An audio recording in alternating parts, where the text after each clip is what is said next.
Bem-vindo para a segunda parte da Comissão Executiva. Estamos a olhar para a administração local e regional, ou para aquilo que deveria ser. São convidados desta edição Hélder Oliveira, João Caiado Guerreiro e José Almassa. João, há pouco estávamos a falar das PPPs municipais. São custos que a maior parte deles ainda não são bem visíveis, porque não conhecemos os impactos, mas que dentro de alguns anos vão penalizar em muitas contas. Eu julgo que vão penalizar muito as contas. Julgo que houve muitas coisas que foram construídas em parcerias, até com sistemas muito simples de as câmaras que arrendam o próprio edifício da Câmara, mandam construir uma Câmara nova, arrendam o edifício da Câmara e depois só pagam passado 8 ou 10 anos, entretanto pagam uma renda relativamente baixa. Há muitas coisas dessas, há muitas...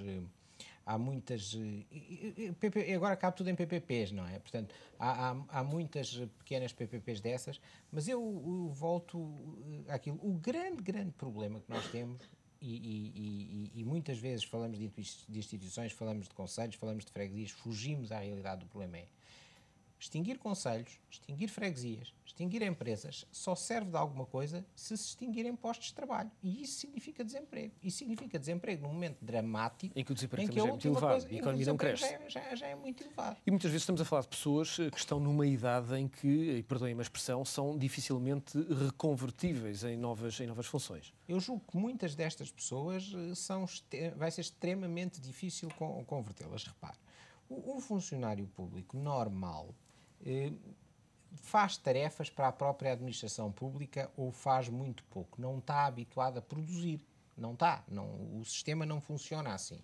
E em Portugal funciona particularmente mal. Eu acho que nenhum de nós aqui nesta mesa, em lado nenhum, consegue perceber como é que se leva 6 meses para fazer um projeto de arquitetura e de engenharia de um edifício enorme e se leva 6 anos para o aprovar. Devia-se levar 3 dias para aprovar. Que já está tudo feito, já um tipo que se responsabilizou, é olhar e aprovar. Não, leva 6 anos.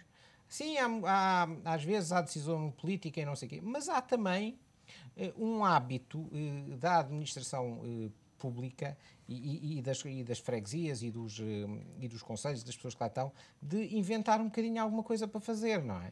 Para se sentirem úteis, que é pôr mais uma dificuldade, que é assim que a burocracia funciona. Deixa-me dar-lhe um exemplo. O Ministério das Colónias, em 1956, a Inglaterra atingiu o seu máximo tamanho, quando a Inglaterra já tinha deixado de ter a Índia e quase as colónias todas. Cresceu 7% ao ano desde que foi criada em 1920 e tal, até 1956. O Ministério está no seu máximo tamanho, a administração das colónias está no seu máximo teve tamanho, a mínima função. quando já não tem função nenhuma nem colónia nenhuma. Quando o objeto desapareceu. Quando o objeto desapareceu. Portanto, isto da burocracia é uma coisa muito complicada. Claro que os ingleses depois têm uma maneira de resolver estas coisas que não é bem como aqui, não é? Só para dar um exemplo, já que estamos aqui um bocadinho mais internacionais, o Estado americano toma uma participação na General Motors e na Chrysler para fazer uma reestruturação e uma quantidade de despedimentos que os privados não conseguiam. Tipicamente, os governos europeus e o governo português agem ao contrário. Ninguém está aqui a defender os despedimentos. O que estamos a dizer é que vai ser muito complicado sair desta situação, vai ser muito difícil reconverter essas pessoas. Não é? Isto é uma pessoa que estava a trabalhar numa Câmara Municipal com um emprego de secretária. Bom, agora você vai para o campo guiar um trator. Ou vai para uma fábrica fazer não sei quantas operações para produzir automóveis ou para produzir outro gadget qualquer, é muito difícil.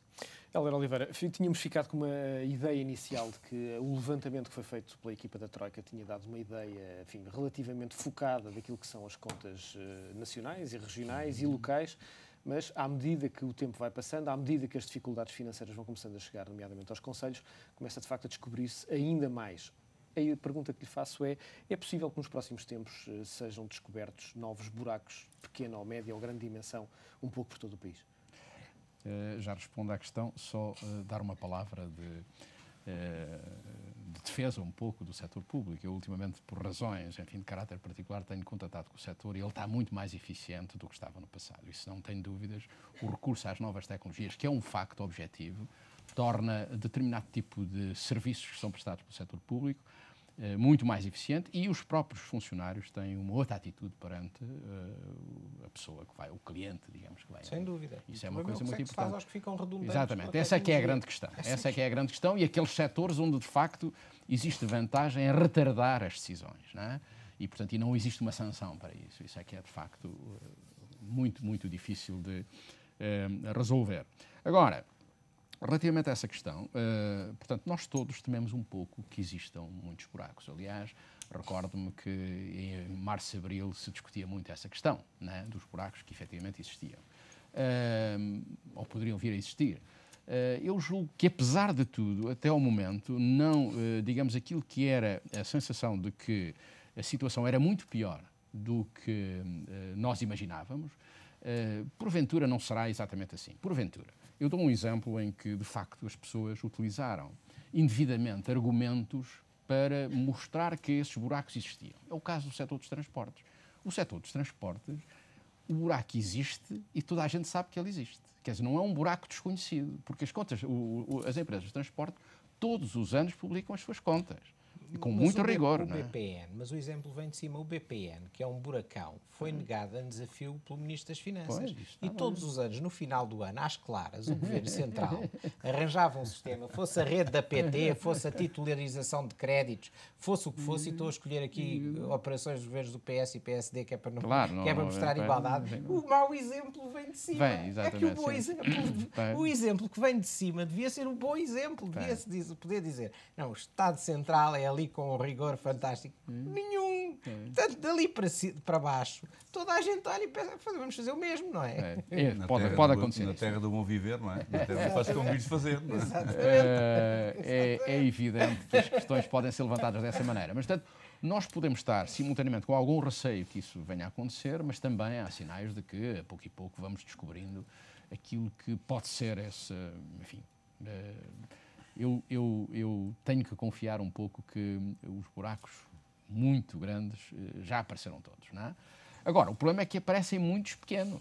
E muitos pequenos buracos dão um buraco muito grande. Essa é que pode ser realmente a questão fundamental. De maneira que vamos confiar que, de facto, este ímpeto que neste momento toda a gente tem, no sentido de descobrir como é que estão as empresas, os serviços públicos, as questões que puderam durante muito tempo possam ser respondidas, de modo a que também nós todos que somos contribuintes, em particular, e que somos beneficiários de sistemas de segurança que a todos respeitam, possamos estar um pouco mais descansados. No entanto, há questões de caráter global que estão a evoluir de forma a que nós devemos estar muito atentos. A economia global evolui de maneira que, por exemplo, a economia portuguesa cada vez esteja mais longe daquilo que são os centros de decisão. Não é? Ainda agora falávamos de deslocamento de determinadas funções, que são funções nobres da periferia para o centro da península, que é o caso de Madrid, não é? Onde estão os serviços de maior valor acrescentado e que deixam de estar na periferia. Até porque os impostos lá são de mais baixo que cá. E porventura por isso. E é isso que temos que ponderar. Porque é que acontece? Porque é que, de facto, aquilo que são atividades de periferia cada vez vão mais para o centro. É isso que temos que ponderar. E porque essas atividades são de valor acrescentado muito significativo e reduzem sistematicamente o nosso nível de vida. José Almassa, força.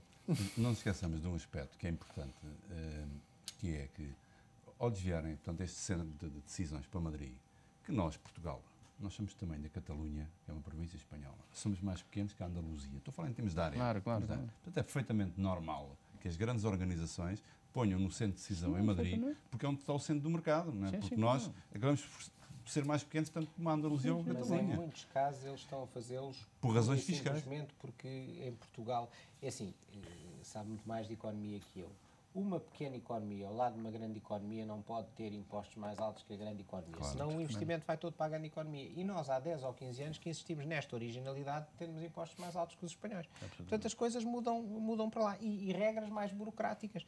Nós temos coisas como a ASAI, que falávamos, que tem encerrado para aí montanhas de empresas, naquela questão da produção que falava o José Almassa há pouco, e ninguém percebe que ganha que se tem tido, porque se tem fechado uma série de empresas. Mas eu queria voltar às autarquias por um segundo, para dizer uma coisa que me deixar. Está aqui a olhar para a Constituição Portuguesa, que diz: as autarquias locais têm património e finanças próprias, e depois o regime de finanças locais será estabelecido por leis e vistos à justa repartição dos recursos públicos pelo Estado e pelas autarquias. Enfim, continua com um detalhe enorme.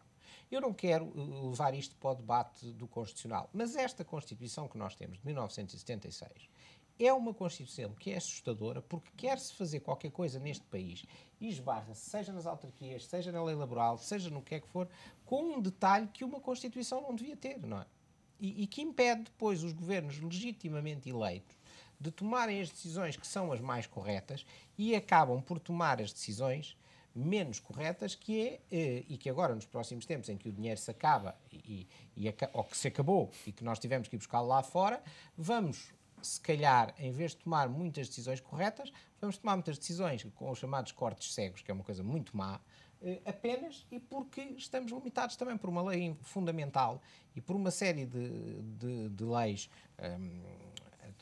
relativamente às autarquias locais, leis até com valor formal mais forte porque têm que ser votadas por 2/3, que são coisas feitas com muito pouco sentido, não é? Esse exemplo que está a dar, o caso da Constituição, pode limitar aquilo que foi a reforma da administração local apresentada pelo Governo e que para já toca sobretudo nas freguesias? Pode limitar e vai limitar. Quer dizer, nós andamos sempre a tentar reformar e alterar as coisas, isso é muito evidente nas leis laborais, dentro de uma Constituição que é uma Constituição absolutamente datada. Eu recordo até uma coisa que é histórica e que é, curiosamente, nós até 11 de março de 1975, entre 11 de março de 1975 e 25 de novembro de 1975, tivemos um governo comunista e ditatorial, que depois foi, no 25 de novembro, Estivemos só no mês, o mês de agosto. Ou O resto era mas foi na altura em que a Constituição foi votada. E nota-se imensa diferença dos artigos que foram votados nesse período de 6 meses para os que foram votados depois do 25 de novembro, quando já temos um governo democrático e se realizam depois eleições livres, julgo eu, ganhas pelo Dr. Mário Soares e pelo PS. E nós não conseguimos mexer nesta Constituição. Quer dizer, nós temos uma Constituição feita num momento estranhíssimo da nossa história. Muito complexo. E não conseguimos mexer numa coisa que continua a dizer que vamos a caminho do socialismo, que tem para aqui uma série de coisas do socialismo soviético, não é? Do socialismo democrático. Que ruiu, quer dizer, que ruiu. O socialismo é porque é preciso dizer, porque todos os dias temos pessoas que nos vêm dizer que a solução estava aí, mas esquecem-se que ruiu tudo aquilo, não é? Exatamente. Portanto, a nível constitucional, a nível das leis, vai haver muitas coisas que têm que ser mudadas para criar nas autarquias locais esta responsabilização. E eu acho que é importante também reduzir o número de autarquias locais para que as coisas funcionem melhor, não é?